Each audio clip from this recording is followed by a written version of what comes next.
Assalamualaikum warahmatullahi wabarakatuh.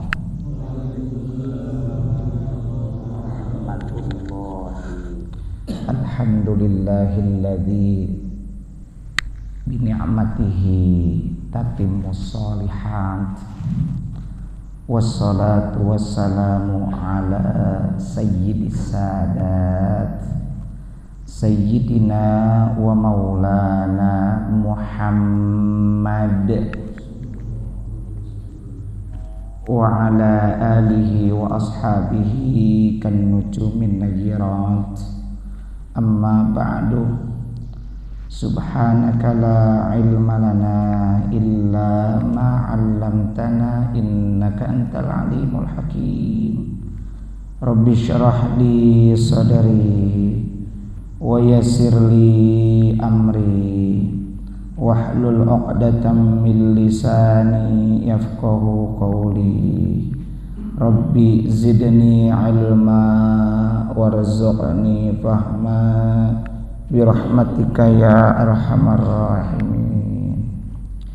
Yang kami muliakan asatidah, para hujjaj, para sepuh bini sepuh, jajaran Dewan Kemakmuran Masjid Al-Istiqomah beserta jamaah Masjid Al-Istiqomah Mas Review yang mudah-mudahan senantiasa ada dalam rahmat dan ridho Allah Subhanahu wa taala.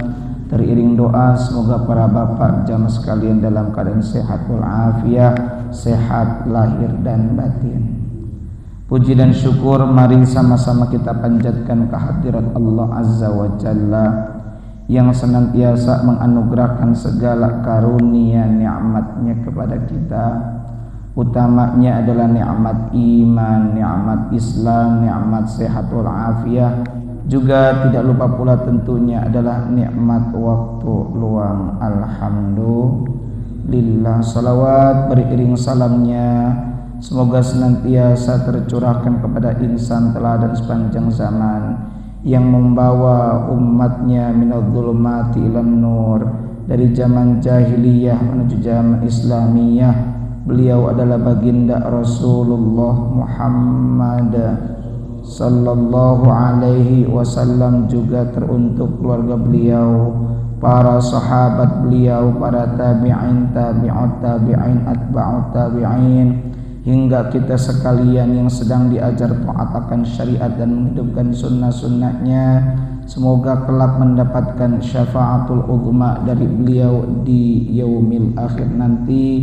Amin ya Allah ya Rabbal alamin. Mengawali pengajian pada kesempatan malam Ahad ini adalah malam kedua daripada bulan Sya'ban 1446 Hijriyah, bertepatan dengan 1 Februari 2025 Miladiyah. Kita awali pertemuan ini dengan membacakan suratul Fatihah. Semoga dengan keberkahan suratul Fatihah ini, yang sakit di antara jamaah, di antara kerabat jamaah, di antara keluarga jamaah, tetangga kita, karib kerabat, handai tolong kita, semoga diberikan kesembuhan dengan segera. Dengan keberkahan suratul Fatihah ini pula semoga hasil maksud yang dicita-citakan, hasil daripada pengajian ini berupa ilmu yang bermanfaat dan barokah. Ala hadhihi niyyah wa ala kulli niyyatin salihah wa ila hadratin nabiyil mustafa Muhammadir Rasulillah sallallahu alaihi wasallam وعلى آله وأزواجه وذرياته ولبيته ولمن دخل في بيته الكرام شيء لله لهم الفاتحة. أعوذ بالله من الشيطان الرجيم. بسم الله الرحمن الرحيم. الحمد لله رب العالمين الرحمن الرحيم مالك يوم الدين إياك نعبد وإياك نستعين اهدنا الصراط المستقيم صراط الذين أنعمت عليهم غير المغضوب عليهم ولا الضالين.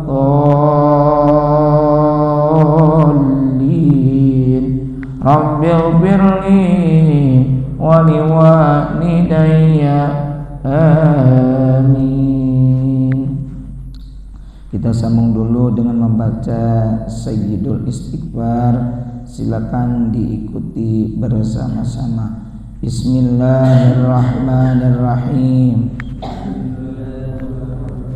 Allahumma anta rabbi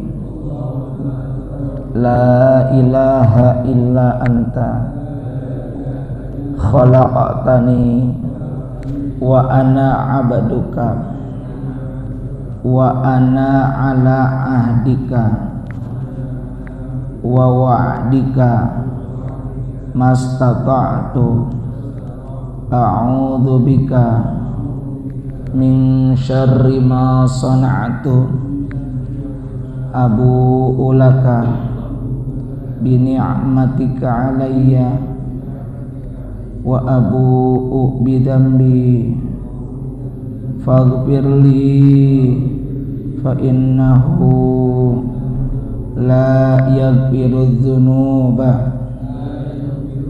illa anta.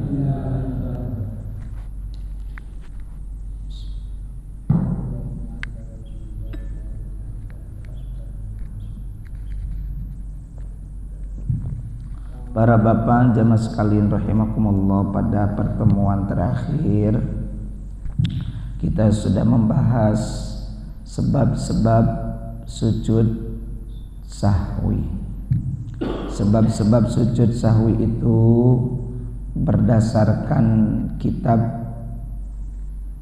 Safinatun Najah karya Syekh Salim bin Sumair Al-Hadrami itu hanya disebutkan 4. Sekali lagi, dalam kitab Safinatun Najah disebutkan bahwa sebab-sebab seseorang disunnahkan melakukan sujud sahwi itu sebabnya ada 4. Pertamanya adalah tarku ba'din min ab'adis shalah, sebab meninggalkan satu dari sekian sunnah-sunnah ab'ad. Di antaranya adalah tasyahud awal.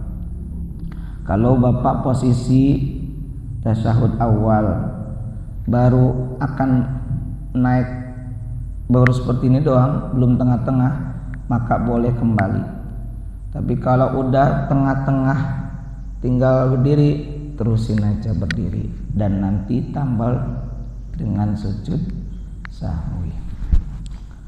Yang keduanya fi'lu ma yubtilu amduhu wa la yubtilu sahwuhu idza fa'alahu nasiyan. Yang kedua, sebab sujud sahwi adalah mengerjakan sesuatu yang membatalkan sholat jika dikerjakan sengaja, tapi tidak membatalkan jika dikerjakan karena lupa. Seperti makan sedikit, bicara sedikit. Aslinya kalau secara sengaja batal nggak? Batal. Tapi karena tidak disengaja, alias karena lupa dan itu pun sedikit, maka tidak mengapa.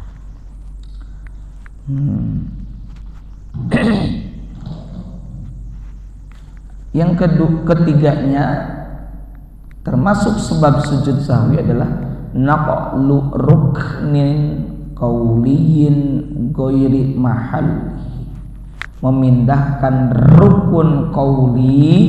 Apa rukun qauli itu? Rukun yang bersifat ucapan. Kemarin udah kita bahas rukun qauli ada berapa?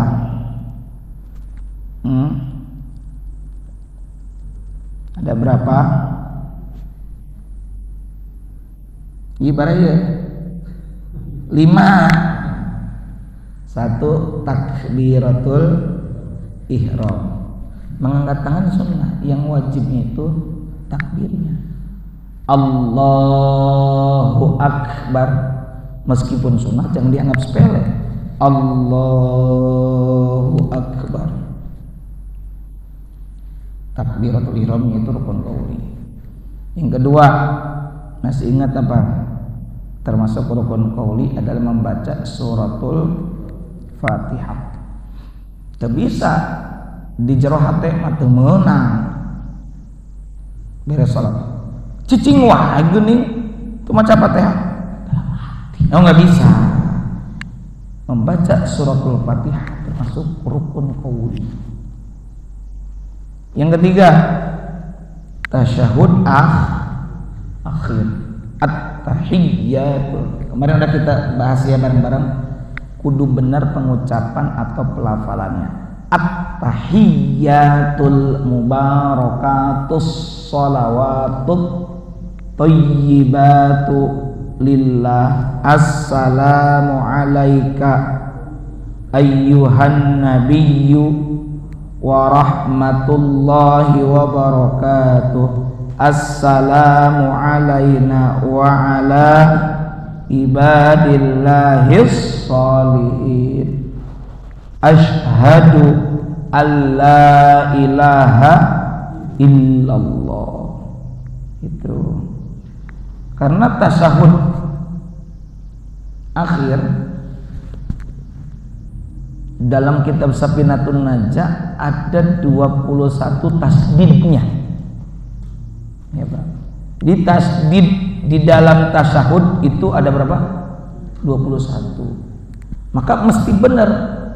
Jangan membaca begini, atahiyatul naunu atah. Bukan atahiyatul tapi at-tahiyyatul mubarakatus shalawatut thayyibah. Bukan thayyibatu tapi thayyi. Digentahkan, pertama dimatikan, kedua dikasrahkan. Thayyibatu lillah. Assalamu alayka. Jangan asala. Saya ulang-ulang biar jeli. Bukan asala tapi assalamu alayka ayyuhan. Jangan ayuhan, bukan begitu. Ayyuhan nabiyyu wa rahmatullahi wa barakatuh. Assalamu alayna wa ala ibadillahis sholih. Bukan ibadillahi sholih, bukan begitu. Sholih. Saya yakin ini mungkin dianggap sepele, tapi berulang. Dan jangan dianggap sepele, apalagi itu berulang.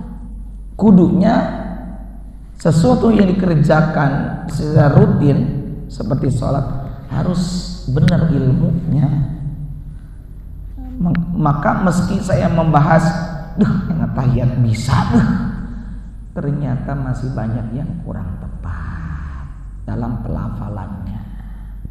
Ya, tasdid itu dalam tasyahud ada berapa? 21 itu. Lanjut.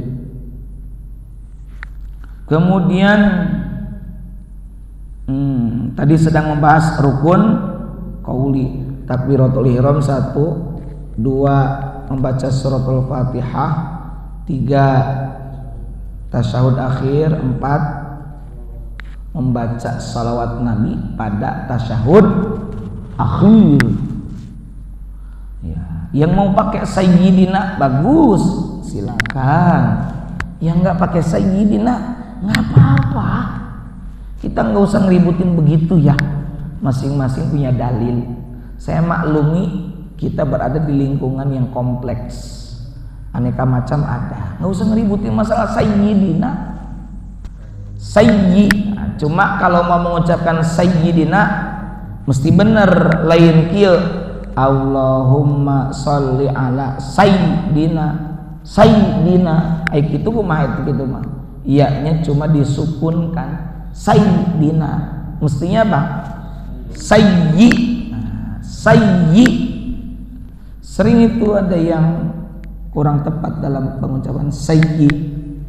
Seperti halnya orang kalau pidato atau sambutan pakai muqaddimah bahasa Arab. Allahumma sholli ala sayyidina. Sayyidina kuduna naon? Sayyi. Sayyi. Nah, saya itu suka gatel ketika ada orang dalam pelafalan bahasa Arab utama yang berkenaan dengan sholat kurang tepat. Harus kita luruskan.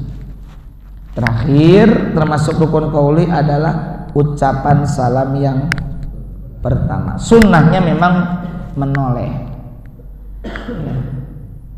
Namun ketika menoleh, perhatikan jangan sampai badan atau dada kita ikut bergerak.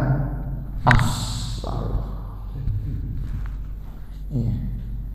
Dan di pertemuan terakhir juga saya mengingatkan, pengucapan salam minimalnya itu dalam sholat atau penutup sholat minimal assalamualaikum, minimal segitu, assalamualaikum. Namun juga harus benar dalam pengucapannya, tidak begini assalamualaikum warahmatullah, assalamualaikum, itu hilang alif lamnya.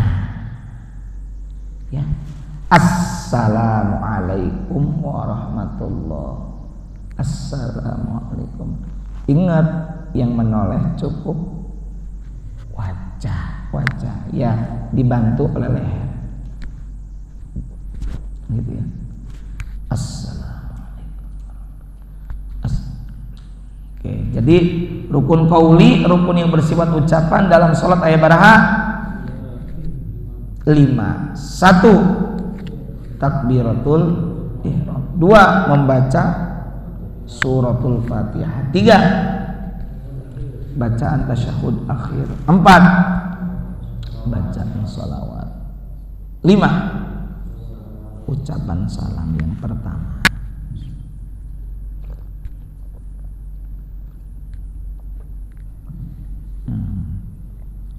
Kalau kenapa?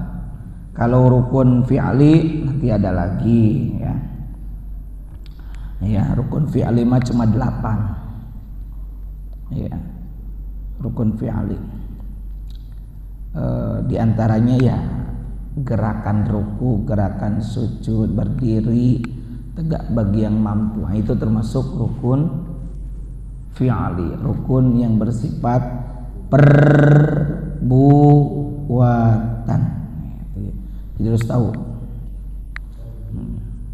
Kenapa Pak? Baik, biar beres. Rukun qalbi cuma 1, niat. Niat. Rukun qauli cuma 5. Yang tadi udah bahas. Rukun fi'li 1, 2, 7. Berdiri bagi yang mampu, ruku beserta nina, i'tidal beserta nina, sujud 2 kali, duduk di antara 2 sujud, duduk tasyahud akhir, tertib. Tertib ini ada yang mengatakan qalbi, ada yang mengatakan fi'li. Kalau ada yang mengatakan qalbi karena memang patekadan, keyakinan dalam hati bahwa kudu berurut gitu. Itu aja. Nah, sebenarnya bahasan kita nyambung dari yang kemarin. Nah, bagaimana kalau sekarang sujud sahwi? Bagaimana cara pelaksanaan sujud sahwi? Ya. Tadi sebabnya udah ya, 3 ya. Ya, apa tadi? 1, ketika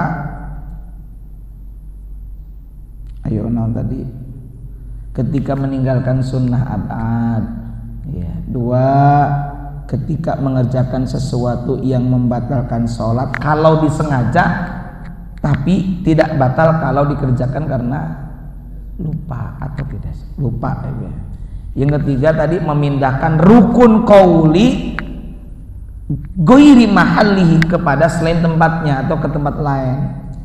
Contoh, membaca suratul Fatihah bukan pada tempatnya, ruku malah baca surat Fatihah. Kemudian tanggal hiji gara-gara prelila kemudian baca tasyahud akhir di waktu berdiri kan bukan tempatnya.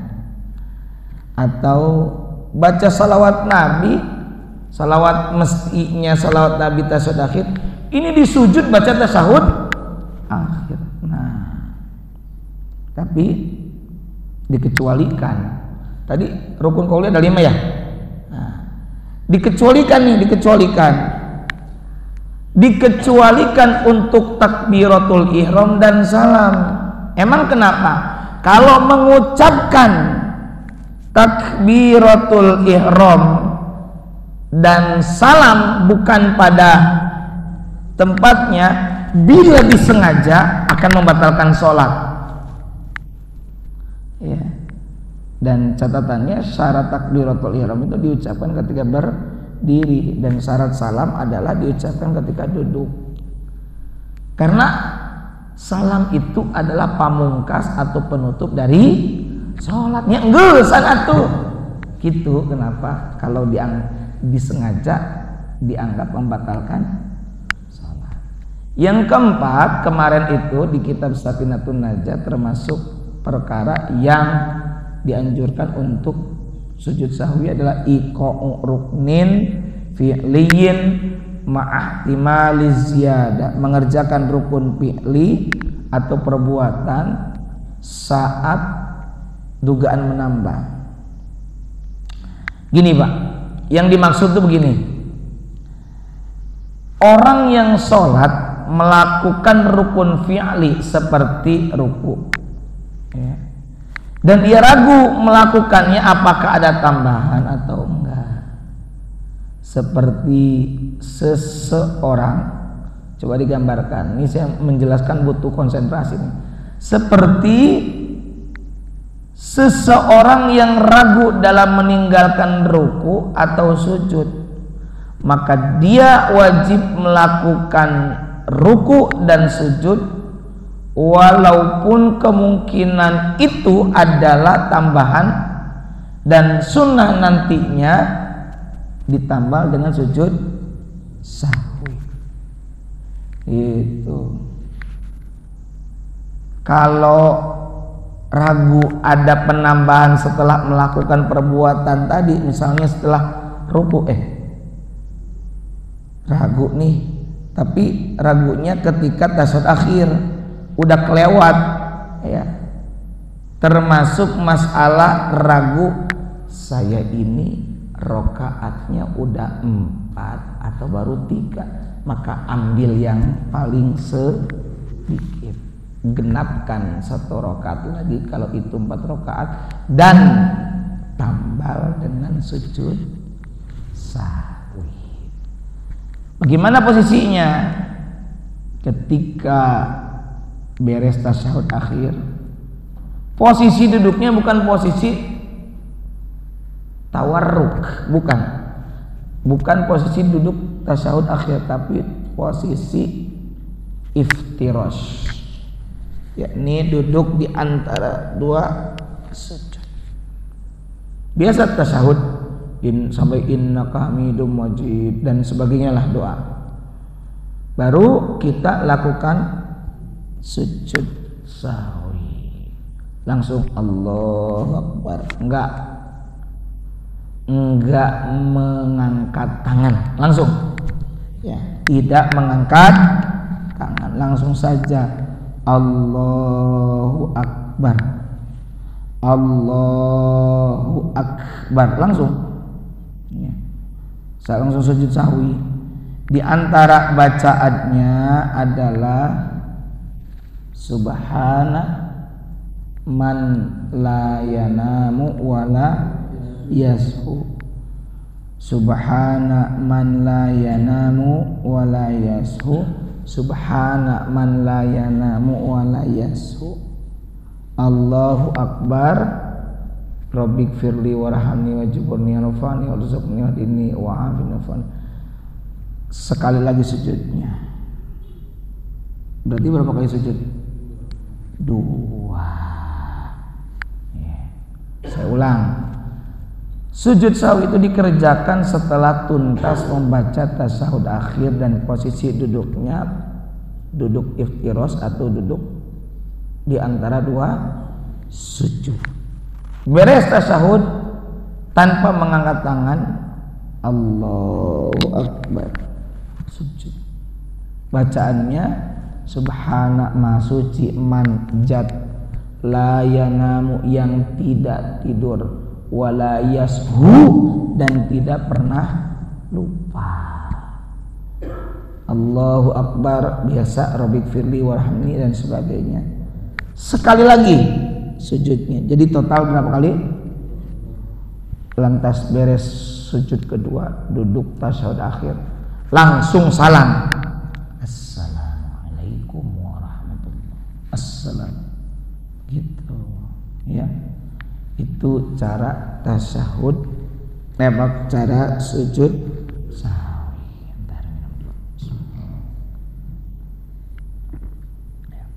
Sederhana sebenarnya masalah ini. Saya cek ke anak-anak mahasiswa, anak-anak remaja, anak-anak sekolah, itu nggak paham masalah begini, Pak. Jangankan masalah begini, masih ada di antara mereka yang meninggalkan sholat, ada. Saya juga tahu, yang udah tua juga ada yang begitu, ada. Iya, katanya kerja sebagai bentuk ibadah, tapi meninggalkan ibadah yang utama, yakni sholat. Tugas kita itu ibadah.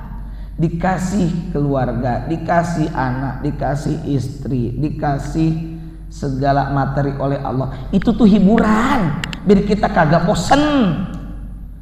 Ini mah fokus sama hiburannya, lupa sama kewajiban.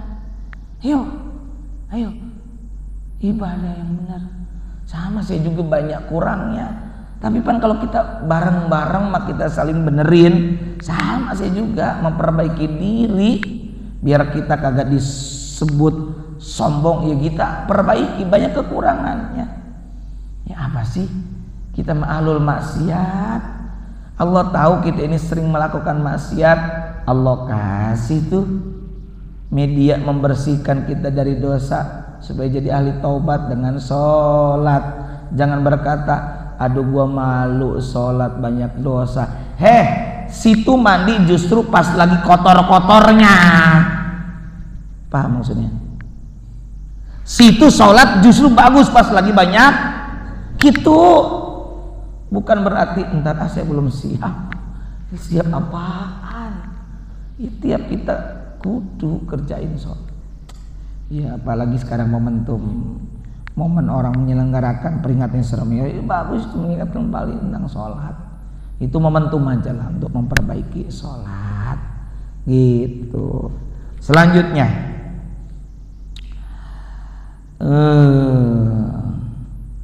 bagaimana masalah ada orang sengaja meninggalkan salah satu rukun.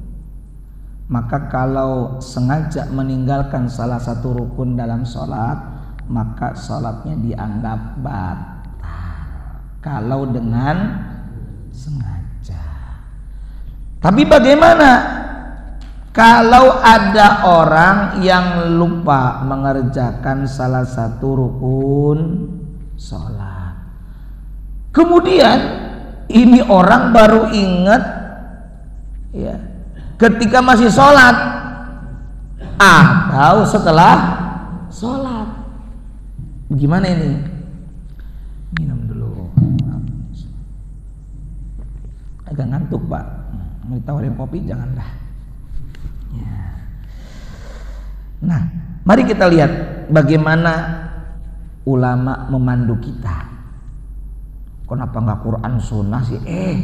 Orang mah orang awam, ada ulama memberikan sajian, ya kita ikuti, gitu. Ya karena begini Pak, kalau Imam Syafi'i itu mujtahid mutlak, kalau Imam Ghazali mujtahid madhab, kalau Imam Nawawi mujtahid fatwa. Lah kalau kita mengaji aja karya-karya ulama, gitu. Oke, singkat. Ulama menjelaskan beberapa tata cara dengan mengaitkan keadaan seseorang ketika ingat bahwa telah meninggalkan salah satu rukun salat. Pertama, misalnya Kang Mo baru ingat sebelum sampai melakukan pekerjaan sejenis pada rakaat berikutnya. Sekali lagi, contoh ada orang, contoh Kang Emo baru ingat tadi tidak mengerjakan rukun, lupa ya, bukan sengaja, lupa ya, baru ingat sebelum sampai ke rukun yang sama yang tadi lupa, maka wajib segera kembali ke posisi rukun yang tertinggal. Bila tidak segera dilakukan, maka sholatnya menjadi batal. Contoh, ketika sujud saya ini ingat bahwa tadi nggak baca suratul Fatihah. Rakaat pertama ini sholat sendiri ya, sholat sendiri, nggak baca suratul Fatihah, baru ingatnya di sujud, masih di rakaat itu ya, belum ketemu rukun serupa di rakaat selanjutnya atau rakaat kedua misalnya. Nah, maka jika ingatnya pas sujud bahwa tadi lupa nggak baca suratul Fatihah, maka dia langsung kembali berdiri lagi dan membaca suratul Fatihah. Ini ada dalam kitab Nihayatul Zain karya Syekh Muhammad Nawawi bin Umar bin Arabi Al-Bantani. Saya cukup sebutkan referensinya saja ya. Mana ya, kalau mau sebutkan ibarahnya begini, fa in tadzakkarul matruka qabla bulughi fi'li mithlihi min raqatin ukhra, fa in maka jika tadzakkaro ia ingat qabla al matruka terhadap sesuatu yang tertinggal, qabla sebelum bulughi fi'li mithlihi sampai kepada pekerjaan serupa, min raqatin ukhra daripada rakaat selanjutnya atau rakaat lain, fa'alahu maka ia mengerjakan yang tertinggal tersebut seperti lupa tidak membaca suratul Fatihah ba'da tadzakkurihi setelah ia ingat, fauron seketika, wujuban halnya wajib, fa in ta'akhkhara maka jika ia menundanya tidak segera mengerjakannya, batalat sholatuhu maka batal sholatnya, wa in qallat ta'akhkhuru walaupun penundaannya dalam waktu yang tidak lama. Paham ya? Oke. Kedua, bagaimana ini kalau kita ingat setelah sampai pada rukun yang sama pada rakaat berikutnya? Nah, pola model begini, kasus model begini, maka sholatnya tetap dilanjut dengan menambah satu rakaat. Kenapa? sebab rokaat yang rukunnya tertinggal tadi, misal tidak baca suratul Fatihah, dianggap lagho, sia-sia.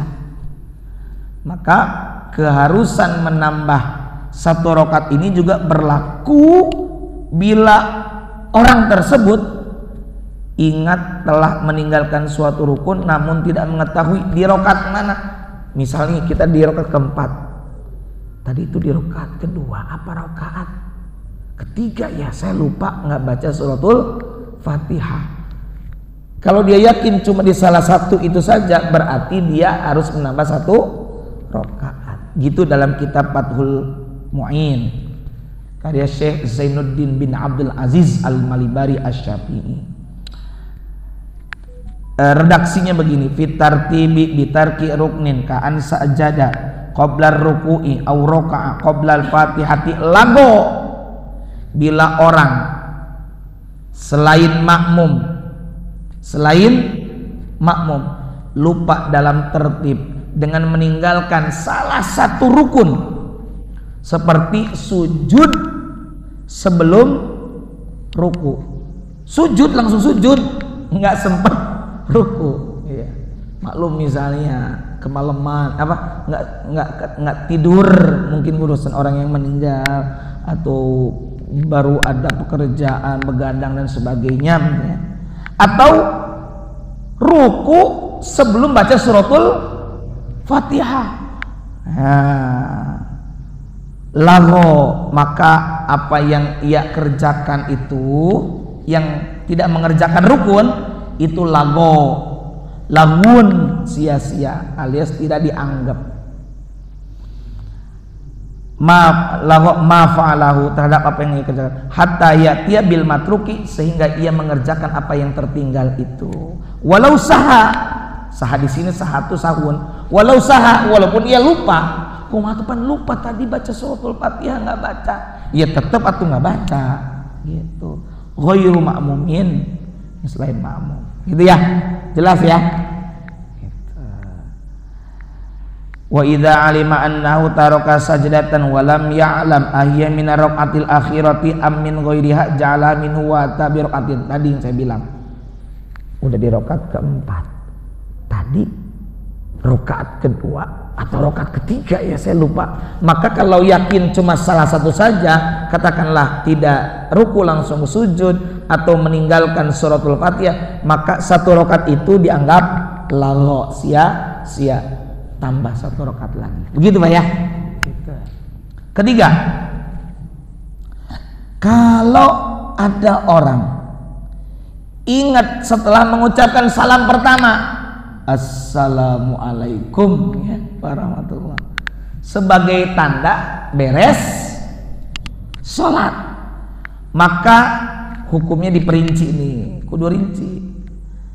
Kalau ia ingatnya dalam waktu yang dekat, waktu dekat tuh sekira belum satu rakaat, 1 menit misalnya, maka ia harus segera berdiri dan menambah rakaat yang ditinggalkan dan mengakhirinya dengan sujud sahwi. Di kitab Bulughul Maram karya Al-Hafidz Ibnu Hajar Al-Asqalani ada bahasan itu. Mana ya? Saya sempat ini. Ada ini di Kitabus Shalah babu sujudus sahwi wa ghairuhu min sujudi tilawati wa syukri. Kemudian Nabi pernah sholat 4 rakaat tapi dikerjakan 2 rakaat dalam keadaan lupa. Waktu terakhir kita pernah tuh bahas ya, sempet tuh. Rasul qasar bukan? Ini gambaran sederhana kita gitu aja lah, bahasa kita gitu. Kan itu ngomong, tapi kan ngomongnya ngingetin masalah sholat, bukan ngomong. Kecuali mungkin, bro, itu tadi malam menang mana bola. Nah, itu kan, ya itu mau udah kata. Ustaz, di kosor bukan? Misalnya kalau ustaznya yang mimpin, berapa? Ustaz baru 2, yaudah lanjutin lagi. Gitu, itu dalam Bulughul Maram. Nah, kembali. Jadi dirinci. Kalau ingatnya, sekali lagi, kalau kita baru ingat setelah salam yang pertama, dirinci. kalau ingat dalam waktu yang dekat ia harus segera berdiri dan menambah rakaat yang ditinggalkan seperti kisah tadi Rasul, dan mengakhirinya dengan sujud sahwi. Tapi kalau ingatnya beberapa waktu yang lama ngus ngopi, ngudut, dan wah ngobrol lah ya, urang teh tadi kurangnya sarokat teh anu bener, udah lama lah, maka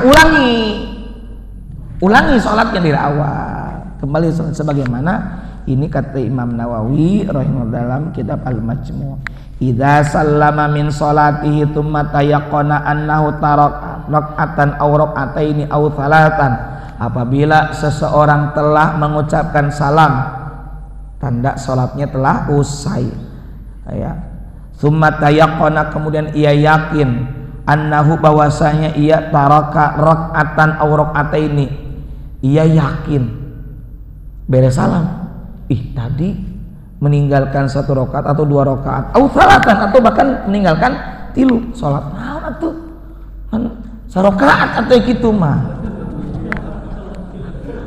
maklum pan lupa pikiran gitu. Au annahu taraka ruku'an, ya, misalnya kita diingetin sama istri, "Pak, tadi salat apaan serakaat?" Astagfirullah. Ya. Au annahu taraka ruku'an au sujudan au ghairuhuma minal arkan siwan niyah, atau bahwasanya ia meninggalkan ruku atau sujud atau lain-lainnya daripada rukun. Contoh 4 rakaat, cuma tadi di rakaat keempat ini nggak baca suratul Fatihah, ingatnya setelah salam. Nah, tapi siwan niyah wa takbiratul ihram ya, selain niat mah pokok, takbiratul ihram itu pokok, aku lupa. Nah, fa in dzakara sahwa qabla tulil fasl lazimahul bina'u ala sholati, maka kalau ingatnya sebelum waktu yang panjang segera bangun lagi ala salfayati bil baqi, kerjakan yang apa? Yang sisanya lagi tuh. Yang sisanya lagi kalau kurang 1 rakaat. Atau kalau tadi nggak ruku berarti kan tadi dianggap lago. Apa lago tadi? Sia-sia. Jadi tambah 1 lagi. Gitu. Wa idza qara ba'da tulil fasli, dan jika ingatnya setelah waktu yang agak lama lebih dari 1 rakaat hitungannya, lazimahus nafus sholati, maka ia mesti mengulang lagi sholatnya. Jelas ya? Oke. Sebagai catatan terakhir, semua kondisi tadi itu berlaku bagi semua rukun sholat selain apa tadi? Niat dan takbiratul ihram. Dengan kata lain, sholatnya menjadi batal bila yang ditinggalkan adalah niat dan atau takbiratul ihram. Poho teu niat, enggak batal eta mah teu bisa. Atau ujug-ujug begini aja nggak takbiratul ihramnya batal. Paham ya? 2 hal ini pokok ya. Dan juga sunnah untuk sujud sahwi karena telah mengerjakan perbuatan yang membatalkan sholat bila dilakukan dengan sengaja. Meninggalkan suratul Fatihah dengan sengaja batal nggak? Batal, itu kan rukun. Tapi kan kita karena lupa, tidak disengaja. Begitu ya? Kenapa sujud sahwi? Kumaha mun sama model tadi misalnya, lupa nggak sujud sahwi, ya nggak apa-apa lah udah. Sujud sahwi hukumnya sunnah. Itu saja Pak ya. Paham kira-kira? Ada pertanyaan? Baik, kalau tidak ada, alhamdulillah. Karena dulu saya juga ngalamin Pak. Kumahanya kalau memang berawal dari kita kritis, bagaimana kalau begini, bagaimana kalau begitu. Bagus, silahkan bertanya sehingga kita cari jawabannya. Nah ini mudah-mudahan ada manfaat dan barokahnya. Rabbana anfa'na bima 'allamtana, Rabbi 'allimna alladhi yanfa'una, Rabbi faqihna faqih ahlana wa qarabatil lana fi dinina ma'a ahli al-qubri unsa wa dzakar wa subhanallahu ni'mal wakil wa la haula wa la quwwata illa billahil 'aliyyil 'azim. Wa sallallahu ala sayyidina Muhammad wa ala alihi wasallam walhamdulillahi rabbil alamin. Subhanakallahumma bihamdika asyhadu an la ilaha illa anta astaghfiruka wa atubu ilaik. Wallahul muwaffiq ila aqwamit thariq. Assalamualaikum warahmatullahi wabarakatuh.